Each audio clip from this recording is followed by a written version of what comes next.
میں نے تیری خطاؤں کو گٹھا کی مانند اور تیرے گناہوں کو بادل کی مانند مٹا ڈالا. میرے پاس واپس آ جا کیونکہ میں نے تیرا فدیہ دیا ہے. کلام مقدس کے پڑھے سنے جانے سے ہم سبوں پر خدا کی برکت ہو. آمین. کتنی بڑی خوشی ہے، کتنی بڑی خوشخبری جو ہم کلام مقدس میں سے دیکھتے ہیں. خدا اپنی قوم بنی اسرائیل سے مخاطب ہے. مقدس یسایا نبی کی معرفت خدا نے پیغام دیا، ایک میسج دیا ان لوگوں کے لیے جو خدا کو چھوڑ کر غیر معبودوں کے پیچھے چل گئے، جو خدا کو چھوڑ کر پھر بدی میں ڈوب گئے، پھر وہ اپنی پرانی زندگی میں چلے گئے. ان کو خدا اپنے مقدس یسایا نبی کی معرفت وہ پیغام دے رہے ہیں، میسج دے رہے ہیں. کیونکہ خدا انہیں گھرا ہوا دیکھ نہیں سکتا. جس طرح سے ایک ماں، ایک باپ جو ہے اپنے اس کھوئے ہوئے بیٹے کے لیے پریشان ہے، جو فیملی میں سے کھو گیا ہے، جو فیملی میں سے گر گیا ہے اور گناہ آلودہ زندگی گزار رہا ہے، وہ صرف تکلیف ایک ماں کو ہی ہو سکتی ہے یا ایک باپ کو ہوتی ہے، کسی اور کو نہیں ہوتی. اس طرح خدا بھی جو ہے ایک گناہگار جب گرتا ہے تو اسے نہایت تکلیف ہوتی ہے اور وہ پھر اس کو بحال کرنے کے لیے بات چیت کرتا ہے. اے یعقوب، اے اسرائیل، ان باتوں کو یاد رکھ کیونکہ تو میرا بندہ ہے. آمین. خدا مخاطب ہو رہا ہے، اس رشتے کو ظاہر کر رہا ہے کہ تیرا اور میرا رشتہ کیا ہے، کہ تو میرا پیارا بندہ ہے اور میں نے تجھے بنایا ہے، میں نے تیرے لیے وہ سب کچھ کیا ہے اور تو واپس آ جا. میرے عزیزو، ہم بہت دفعہ جو ہے اپنے اور خدا کے رشتے کو بھول جاتے ہیں، اس لیے گناہ کرتے ہیں اور خدا کو پھر ریمائنڈ کروانا پڑتا ہے، پھر سے یاد کروانا پڑتا ہے کہ تو کون ہے، تیرا میرا تعلق کیا ہے، تو بھول گیا ہے، تو کن کے پاس چلے گیا، کیا کر رہا ہے، تو واپس آ جا. کیونکہ جس راستے پر تو چل پڑا ہے یہ راستہ ڈینجرس ہے، یہ خطرناک ہے، یہ ہلاکت کی طرف جا رہا ہے. اس لیے خدا اپنے بندہ کے وسیلہ سے، اپنی قوم سے، اپنے لوگوں سے، اپنے بندوں سے یہ بات کر رہا ہے کہ یاد کر کہ تو میرا بندہ ہے، میں نے تجھے بنایا. کس نے بنایا؟ خدا انہیں یاد کرا رہا ہے کہ میں نے تمہیں بنایا ہے. کسی غیر معبود نے، کسی بت نے تجھے نہیں بنایا، میں نے تجھے بنایا ہے، تو میرا خادم ہے. آمین. سارے بولے آمین. تو کیا ہے؟ میرا خادم ہے، تو میرا خدمت گزار ہے. تو کیوں بھول گیا؟ تو کیوں اس چیز کو یاد نہیں کر رہا کہ جس طرف تو بڑھ چکا ہے وہ تیرا راستہ نہیں ہے؟ اے اسرائیل، میں تجھ کو فراموش نہ کروں گا. خدا کو کتنی محبت ہے، کتنا خیال ہے، کتنی فکر ہے اپنی قوم کے لیے. آج بھی یسوع مسیح اپنی کلیسیا کے لیے تکلیف میں ہے، کیونکہ کلیسیا جو ہے وہ گناہ میں ڈوب رہی ہے، وہ نافرمانی کی طرف چل رہی ہے. اس لیے آج پیغام ہے، خدا انہیں موقع دے رہا ہے، خدا انہیں وارن کر رہا ہے، خدا انہیں پھر سے بحال کرنے کی بات کر رہا ہے کہ واپس آؤ. میں نے تیری خطاؤں کو گٹھا کی مانند اور تیرے گناہوں کو بادل کی مانند مٹا ڈالا ہے. آمین. خدا کتنا عظیم خدا ہے. وہ اس کو بتا رہا ہے کہ میں نے تیری خطاؤں کو مٹایا ہے، میں نے تجھے رہا کیا ہے، گناہ کی دلدل سے نکالا ہے اور تو میرے پاس واپس آ جا کیونکہ میں نے تیرا فدیہ دیا ہے. آمین. میں نے تیرا فدیہ دیا ہے. آج میرے لیے اور آپ کے لیے بھی خدا نے فدیہ دیا ہے. یہ آج کا کلام میرے لیے اور آپ کے لیے بھی، صرف یہ قوم بنی اسرائیل کے نہیں ہے، یہ تمام نسل آدم کے لیے ہے جو خدا کو چھوڑ کر غیر معبودوں کے پیچھے بھاگ رہے ہیں، جو گناہ اور بدی کی زندگی بسر کر رہے ہیں. یہ ان سب کے لیے گڈ نیوز ہے کہ آپ کا بنانے والا، آپ کا خدا، آپ کا آقا مالک آپ کے لیے آج بھی فکر کر رہا ہے اور آج بھی آپ کو کال کر رہا ہے، آج بھی آپ کو بلا رہا ہے کہ میرے پاس واپس آ جا.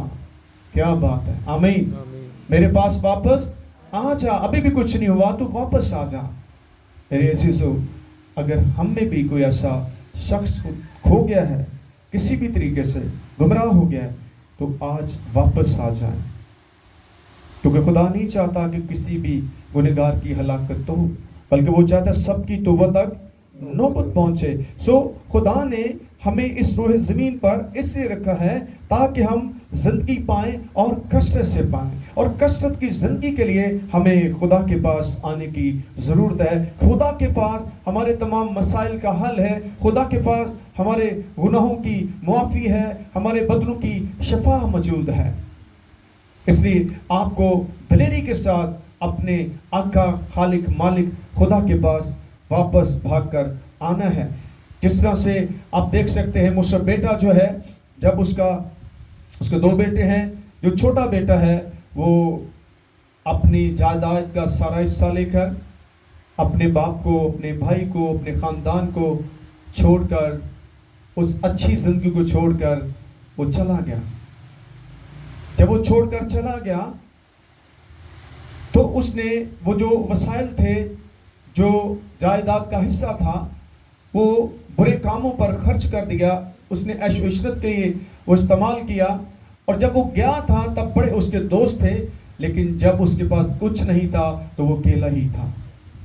آج بھی بہت سارے لوگ ہیں وہ اس طرح کی زندگی گزارتے ہیں، خدا کو چھوڑ کر چلے جاتے ہیں اور ایسی بری زندگی گزارتے ہیں، جو کچھ خدا نے دیا ہوتا ہے وہ نعمتیں برکتیں تباہ کر لیتے ہیں، پھر وہ اکیلے ہی رہ جاتے ہیں۔ تو ان کے لیے بھی آج میسیج ہے، خدا پھر سے انہیں بحال کرنا چاہتا ہے۔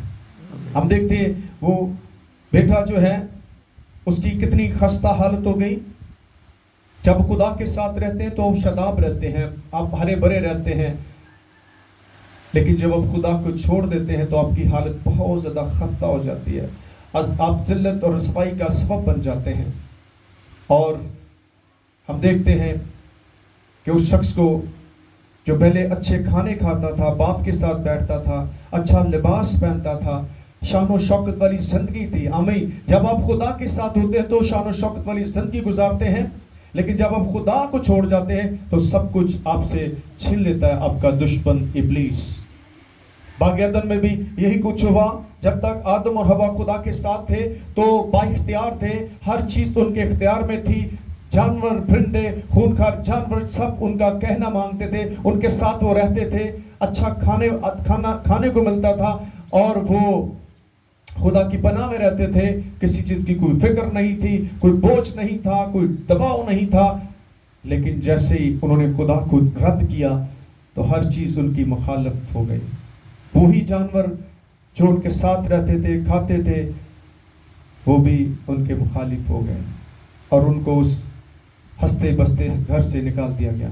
تو آج بھی ہر ممکن کوشش کر رہا ہے آپ کا اور میرا دشمن ابلیس، جو خدا نے ہمیں زندگی دی ہے یسوع مسیح کے وسیلہ سے، وہ اس کو چھیننا چاہتا ہے، اس کو کھونا چاہتا ہے۔ تو ہمیں اس چیز کو سمجھنا ہے کہ میرا کون ہے؟ آپ کا صرف آپ کا خدا ہے، جو آپ کو ہر طرح کے حالات میں چھٹکارا دیتا ہے۔ ہمیں اس چیزوں کو یاد رکھنا ہے، واپس آئیں۔ جس طرح مصر بیٹا واپس آ گیا تو اس کے باپ نے اس سے پھر سے گلے لگا لیا، اس سے پھر وہی زندگی اس کی بحال کی، انگوٹھی پہنائی، اچھا لباس اس کو دیا، اس کے لیے اس نے گوشت قربانی کی اور ایک بہت خوبصورت اس نے جشن منایا۔ آج بھی خدا جب ایک گناہگار توبہ کرتا ہے تو لاکھوں فرشتے جشن کرتے ہیں کہ یہ کھو گیا تھا اب واپس آ گیا ہے۔ آمین۔ تو میرے عزیزو، اگر آپ کے ارد گرد کوئی بھی شخص کھویا ہوا ہے تو آپ کو ان کے لیے دعا کرنے کی ضرورت ہے۔ خدا آج شفایت کرنے والے لوگوں کو تلاش کر رہا ہے کہ کوئی تو اٹھے اور ایسے لوگوں کے لیے خدا کے حضور میں جھکے۔ جب آپ خدا کے حضور میں دوسروں کے لیے دعا کرتے ہیں تو خدا آپ کی دعاؤں کو سن کر انہیں بحال کرتا ہے۔ آئے میرے ساتھ اس آیت کو پڑھیے گا، 22ویں آیت کو۔ میں نے تیری خطاؤں کو گھٹا کی مانند اور تیرے گناہوں کو بادل کی مانند مٹا ڈالا، میرے پاس واپس آ جا، کیونکہ میں نے تیرا فدیہ دیا ہے۔ آمین۔ خدا آپ کو اور مجھے سلام سے برکت دے۔ میں چاہوں گا اس عجیب مشیر خدا قادر دید کے بعد